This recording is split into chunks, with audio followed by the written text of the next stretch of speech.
Assalamualaikum warahmatullahi wabarakatuh. Wahai sahabatku, kembali lagi bersama channel Media Islam. Channel yang mungkin bisa menambah wawasan dan pengetahuan. Jangan lupa sukai video ini dan berlangganan, agar tidak ketinggalan video lainnya dari channel Media Islam. Bagaimana kisah selengkapnya? Simak video berikut hingga akhir.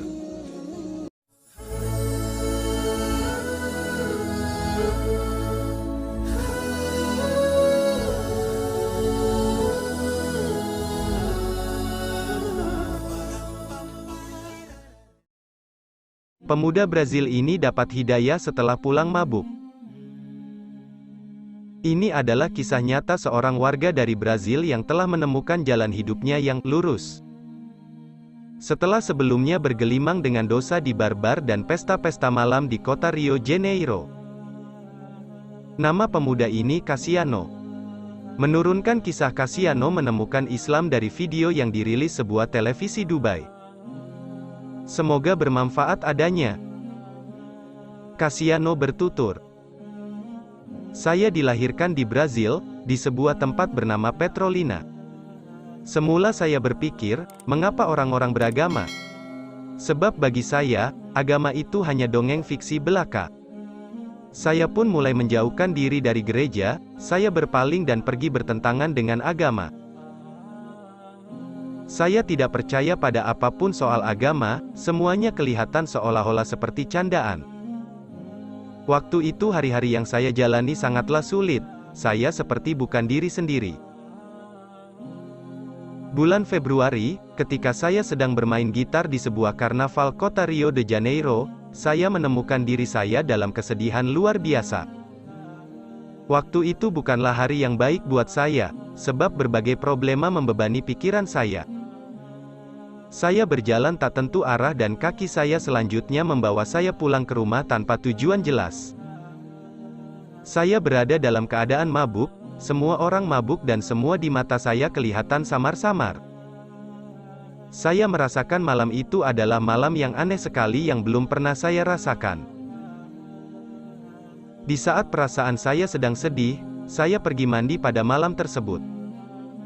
Saya masuk ke kamar tidur dan melakukan sujud tanpa mengetahui apa arti sujud. Saya terus melakukannya dan menangis, ini sungguh aneh.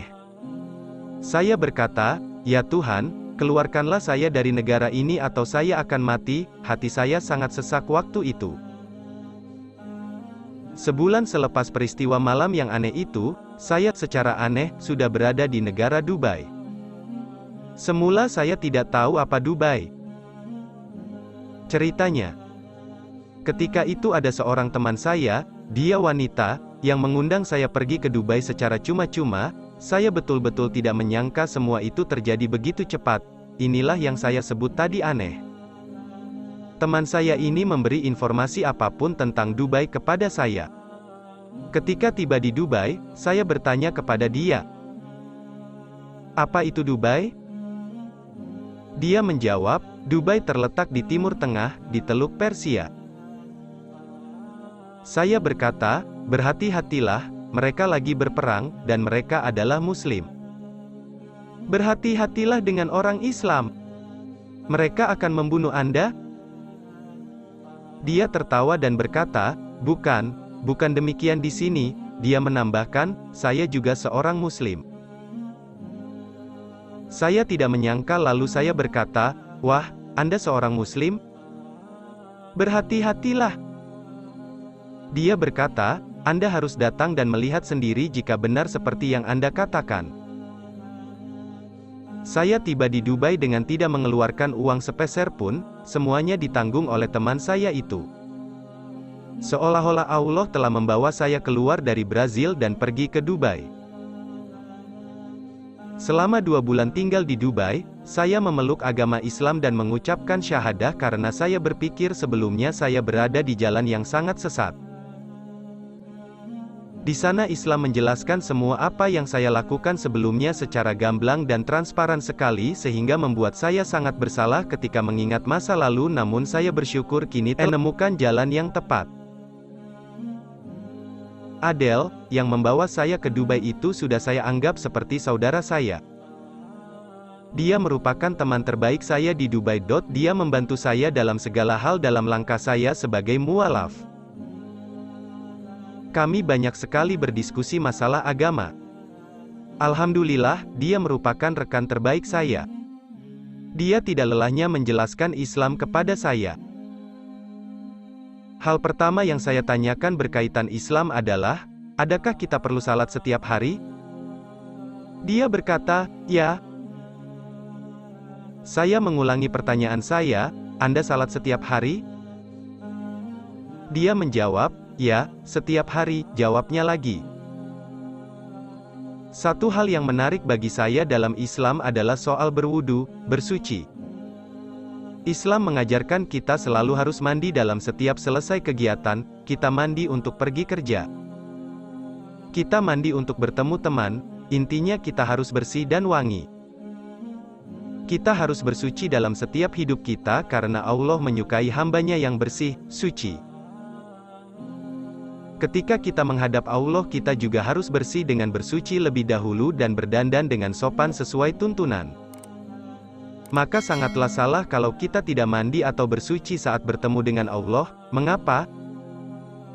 Jika Anda ingin menemui Raja, sudah pasti Anda akan memakai wewangian dan berpakaian rapi untuk berjumpa dengan Raja. Karenanya, jika Anda ingin menemui Tuhan, sudah tentu Anda tidak akan menemuinya dengan keadaan badan kotor dan bau. Inilah yang membuat saya kagum.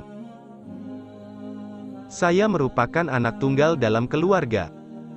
Saya menemui saudara dalam Islam ketika saya berjumpa dengan Adele. Ibu saya sebetulnya tidak pernah menemui Adele, tetapi dia berkata kepada saya, Cassiano, Anda telah mempunyai seorang saudara, maka dia juga adalah anak saya. Kini dia saya anggap sebagai anak saya. Saya sangat terharu mendengar semua itu. Kami sungguh gembira dapat bertemu. Ini seperti sesuatu yang telah direncanakan. Allah telah merencanakan segalanya buat saya lewat Adele. Dia punya rencana untuk menjalin hubungan antara manusia. Dia membawa saya keluar dari Brazil lewat Adele. Dari Rio de Janeiro dan pergi ke tempat yang sangat jauh di Dubai tanpa mengeluarkan sedirham uang sekalipun, semua itu berkat tuntunan Allah. Saya sempat pulang ke Brazil dan kemudian kembali lagi ke Dubai lagi-lagi tanpa sedikit pun mengeluarkan dirham. Allah pasti telah merencanakannya untuk saya. Saya yakin semua ini berjalan menurut ketetapannya. Waktu saya pertama sekali hendak mengucapkan kalimat syahadat, saya diajak menunaikan salat Jumat berjamaah di sebuah masjid besar di Sharjah. Masjid itu dipenuhi ribuan jamaah. Ketika salat selesai, saya mulai dituntun melafazkan syahadah, dan mereka tahu bahwa saya dari Brazil. Semua orang mengatakan, dia dari Brazil, dia pintar sepak bola. Saya kelihatan begitu gagah sekali, semua datang mengucapkan tahniah kepada saya. Hampir 2 jam saya berdiri menerima pelukan, ciuman dan ucapan tahniah dari mereka, malah ada yang menghadiahkan buku. Begitu mengharukan, setiap orang seperti saudara saya. Saya anak tunggal, kini saya seperti memiliki banyak saudara. Alhamdulillah saya sungguh merasa bahagia. Saya punya keluarga di Dubai dan mereka adalah keluarga Adele yang sudah saya anggap keluarga saya sendiri. Kini saya punya ibu angkat dan mereka benar-benar melayani saya seperti anak mereka sendiri. Jujur saya sudah menemukan kedamaian dalam Islam dan di Dubai, hal yang tidak saya temui di kampung saya, sahabat yang baik, saudara yang baik yang tidak saya miliki di Brazil. Dulu ketika saya punya teman di Brazil, teman itu selalu mengajak saya ke tempat maksiat seperti bar atau ke tempat pesta-pesta yang merusak moral, ya hanya untuk berbuat dosa. Kini setelah memeluk agama Islam dan pulang ke Brazil, mereka berkata, Cassiano tidak lagi minum. Dia telah menjadi seorang Muslim. Jangan ajak dia, lalu mereka menjauhkan diri dari saya. Tapi bagi saya ini soal pilihan. Di Dubai, saya tidak lagi bisa tinggal di suatu tempat yang tidak punya masjid. Saya sudah sangat terpesona dengan masjid. Masjid merupakan bangunan yang indah dan menakjubkan bagi saya. Saya merasa nyaman tinggal dekat masjid dan melakukan ibadah dalam masjid. Suatu hari seorang teman saya bernama Syekh Yahya menelepon saya dan berkata, "Kasiano, telepon nomor ini, mereka akan melakukan umrah." Sambil memberikan sebuah catatan nomor baru. Saya pun menelepon. Seseorang bernama Ahmad menjawab dari seberang telepon dan berkata, "Mohon maaf karena rombongan kami telah lengkap 15 orang." Saya berkata, "Benar demikian?" Dia berkata, "Ya." Kemudian dia bertanya kepada saya, "Siapa nama Anda?" Saya berkata, "Saya Kasiano dan saya benar-benar ingin melakukan umrah. Ini merupakan sesuatu yang baru buat saya baru memeluk Islam kira-kira 3 tahun." Dia menelepon saya pagi keesokan harinya dan berkata, "Ada seorang yang tidak dapat pergi. Oleh karenanya Anda bisa menggantikan tempatnya." Alhamdulillah, Allah memudahkan perjalanan saya. Allah memelihara saya benar-benar dapat merasakannya. Saya merasakan bahwa Allah lah yang menjaga kehidupan saya dan diri saya. Kami tiba di kota Madinah. Hotel penginapan kami berdekatan dengan Masjid Nabi Muhammad SAW, Masjid Nabawi. Kami merasa gembira karena dapat berdekatan dengan tempat mulia ini. Orang-orang di Madinah begitu ramah sekali. Mereka membuka salah satu pintu untuk kami supaya kami bisa melihat bagian makam Nabi Muhammad SAW. Polisi yang berdiri di sisi makam memberitahu saya, "Marilah ke sini dan ucapkan salam kepada Nabi." Saya pun melakukannya dan berdoa semoga Allah memberikan bimbingan buat orang tua saya dan semua orang. Saya merasa lapang dan mulai menangis. Selepas ini, kami tinggal 3 hari di Madinah dan mulai perjalanan menuju Mekah untuk bersalin pakaian ihram. Ketika memasuki Masjidil Haram dan melihat Ka'bah, yang kebetulan waktu itu masuk jadwal salat zuhur, semua berbaris untuk menunaikan salat bersama. Saya melihat Ka'bah, saya mula menangis kembali dan menangis sepanjang menunaikan salat. Saya tidak tahu itu terus terjadi. Yang terjadi seolah-olah seperti melakukan salat 5 waktu setiap hari ke arah tersebut dan saya berada di situ seakan sangat lama. Ini tempat yang sangat istimewa, bagi saya, Masjidil Haram merupakan sebuah tempat yang terbaik di muka bumi ini. Saya benar-benar gembira karena dapat berada di Madinah dan Mekah, saya sungguh terpesona dan saya sangat terharu.